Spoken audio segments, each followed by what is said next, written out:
Hey, Jasen Rice here at Lotpop. We're going to do 8 do's and don'ts for used car management during this pandemic. Actually, 4 of each. 4 do's and 4 don'ts. So here we roll.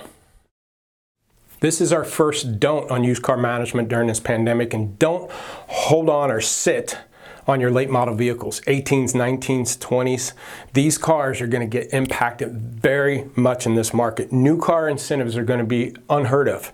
You know, I was around when 9/11 hit and the 0% hit for the first time. I was around during the recession, and this is another phase, but it's going to be, market's going to move faster than it ever did, and it's going to come top down from late models, and it's going to trickle on down because new car incentives are going to be out there. Right now, currently, it's 84 months at 0% and delaying payments. I think some of these manufacturers are going 3, 4, and 6 months of deferring payments for customers to get them into a new vehicle. Guess what that's doing to your used 2020s? It's going to trickle down to your 19s and 18s. 17s are going to be borderline, but it's usually the 3-year-old car that are usually pretty good, but obviously it's just going to trickle on down through the effect. Then with these late models, I'd probably make sure CPO is available because these late models are the new cars.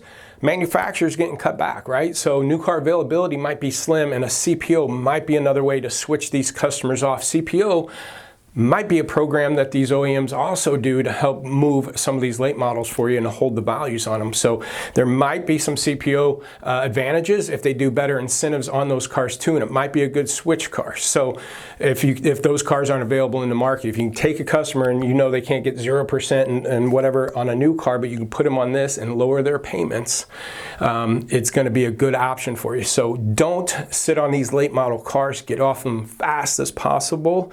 Price them right. Move them, take what you can, but again, use those vehicles too. These late model vehicles tend to, one, not pull people in from way out of different markets, so that's a benefit. You're probably going to sell local. 2, they're higher dollar units, so you're probably going to get some F&I. 3, you're going to get some trade-in on that car that's retailable. That's the big difference. It's probably a retailable trade if they have one.